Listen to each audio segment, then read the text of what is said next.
أعوذ بالله من الشيطان الرجيم. بسم الله الرحمن الرحيم. This video is a comment on Ummatics, where Matthew said, "What advice do you have for Muslim listeners who really do value Islamic history and the theology and the tradition, and want to imagine a faithful political life?" Well, it's probably not in the practical aspect of what is to be a Muslim.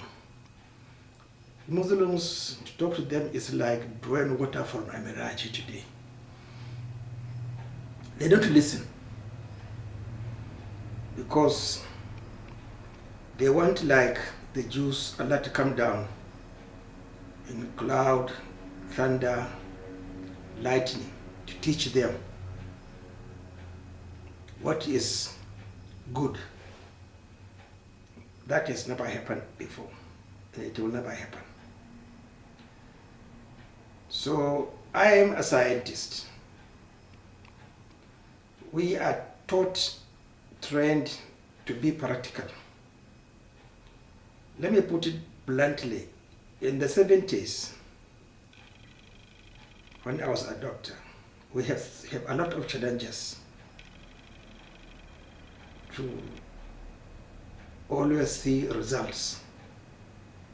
I think one of the commonest or most significant infection we meet is what we call puerperal sepsis, because of, don't say lack of hygiene. Of that condition, women after delivery get infected, and they come with terrible clinical signs, physical. So in our time, the most effective antibiotic or antibiotics were crystalline penicillin and streptomycin. Now, the status of what he is trying to get across is like they come in that toxic state, you give them crystalline penicillin 2 mega units and streptomycin 1 gram. The temperature is probably around 42 degrees centigrade. Then after 6 hours, the temperature remained, in fact, even going to 43. Now, what do you do? What we used to do was just to change the antibiotics. But there wasn't anyone effective, probably chloramphenicol, but it wasn't a drug of choice in our time for puerperal sepsis. So if you talk of Muslims, please forget about them. The Muslims were people of behavior, respect, and complete compliance. That is, you are talking to Medina. But what brought that status or stage was the Jews. So if you are talking of nostalgia, let's make it the positive one. It must be you people of the book who understands what Islam is. Now we have to come and lead in showing the mistakes of the Muslim Ummah. No Muslim will ever show mistakes and then he is respected and honored. No. No Muslim will ever show to the Muslims their mistakes and they listen to him and they put it into practice to change. They will never do that. It has never done since after the murder of Ali ibn Abi Talib. Let's put it on the last 8th Umayyad Caliph. I don't like to give the name because everybody has got his own opinion. Go and check from the history of the Umayyads. From that one, there was never a time people listened to the right and to Muhammad Rasulullah sallallahu alaihi wasallam. So anybody who is interested in going back to history, we must follow the course of history. My brothers, You who are interested in Islam, this is what? Matthew's Henry commentary on the whole Bible, complete and abridged in one volume. Look at, there's no front cover. And look at shredding. I advise you please not to read the Holy Quran, because you will never understand Tawheed from the Holy Quran. Some of you comment that it is much easier to understand Islam from the Holy Bible. I quite agree with you. There's no anything misleading in the book of Genesis, because Genesis was there before Moses. So, if it's there before Moses, we differ in that I know Arabic. So if I read the Holy Bible, Old Testament and the New Testament, I get its corresponding argument or similarity or injections in the Holy Quran. There is no in principle difference. Our difference is only in Asma' wa Sifa, the names of Allah and His characteristics, appearances. That's the only difference in Tawheed. But is that Allah who is angry? He will punish you if you misbehave. He doesn't forgive.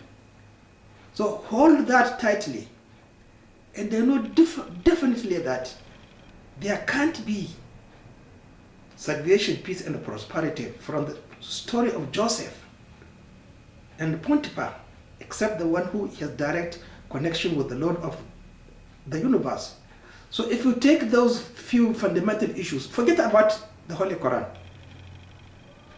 But by the time you come and believe in it, then you follow Muhammad Rasulullah sallallahu alaihi wasallam. All those repetitions, like in Deuteronomy, they are irrelevant. So understand the story of Joseph, which is exactly 95% in the Holy Quran. There's no similarity. There are similarity. So this is what I'm advising you, Christians, or you, whatever you call yourselves, who are interested in Islam. You have to come and teach the Muslims what Islam is on Tawheed and obedience. That you must respect those who know. There's no respect in Islam. They don't respect anybody, especially blacks like us. So, what I'm trying to argue and advise you is what is on this particular page 18, Matthew Henry. He said, the most remarkable thing concerning the old world is the destroying of it by the deluge of flood. That is now Noah. Go and read the history of Noah carefully. We are told of the abounding iniquity of that wicked world.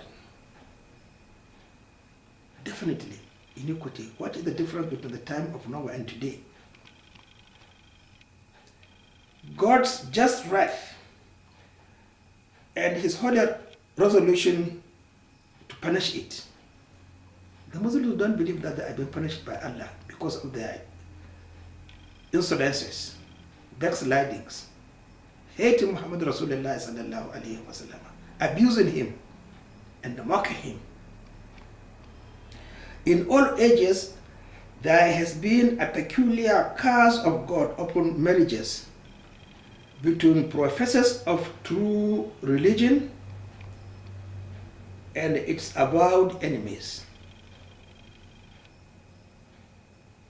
In all ages, there has been a peculiar curse of God upon marriages between professors of true religion and its avowed enemies. That was the example. But now look at our politics. They don't understand how to choose a leader. They don't understand in the whole of the book of Genesis or in the whole of the Old Testament. Do you find, are you convinced that choosing a leader is the teacher of Allah subhanahu wa ta'ala? Why were they only the Levites who are the messengers of Allah subhanahu wa ta'ala? Why? The prophets were scattered all around. But was there ever a prophet, a true prophet? You can't distinguish between a false prophet and a true prophet. In Islam, you can't distinguish between a true leader and a false leader. You can't distinguish it. They have never showed us practically. So don't be fooled by them. Consuming and not consuming by the fire. So what I tell you, don't be deceived. You see, I am a Muslim. My grandfathers were well educated, they said, but I'm not proud of my base of what my grandparents did.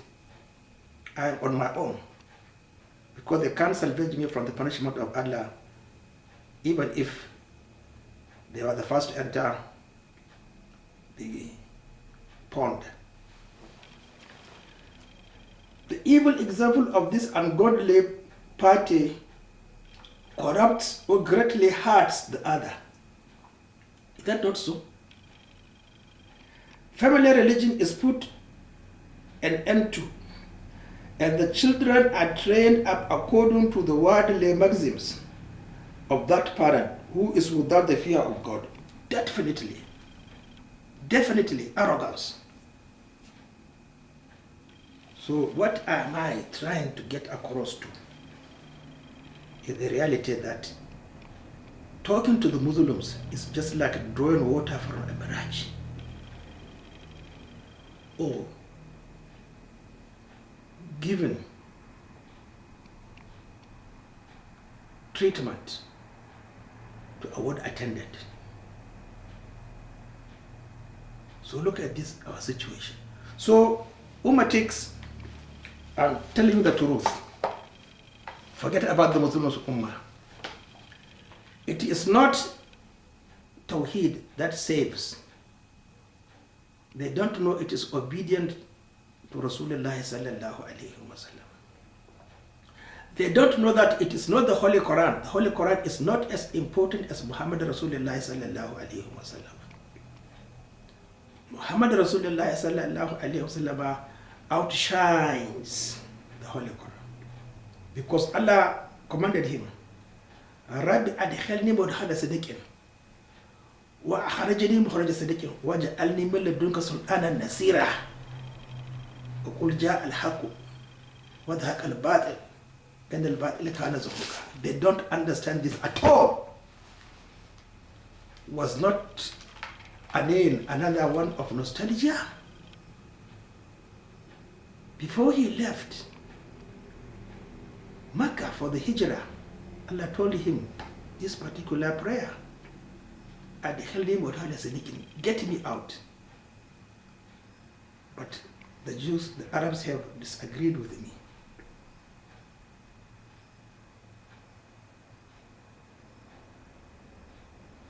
So who accepted him? The children of Israel and the Ansars, who don't have enough knowledge of the Tawheed. The Tawheed is in the Old Testament, nothing else. Did the Levites and the Ansars knew as much as Abu Bakr, Umar, and forget about Umar, let's put only Abu Bakr. I don't think Ali went to Ethiopia. Those who were with Muhammad in Makkah without ever leaving him, they know Tawheed more than anybody else. What of the Levites? What of the people in Medina? So what I want is you have to come out and criticize the Muslims of lying, insulting Muhammad, spitting on his face. That's the only one. That's the only way you can bring about sanity to the Muslim Ummah. Assalamu alaikum.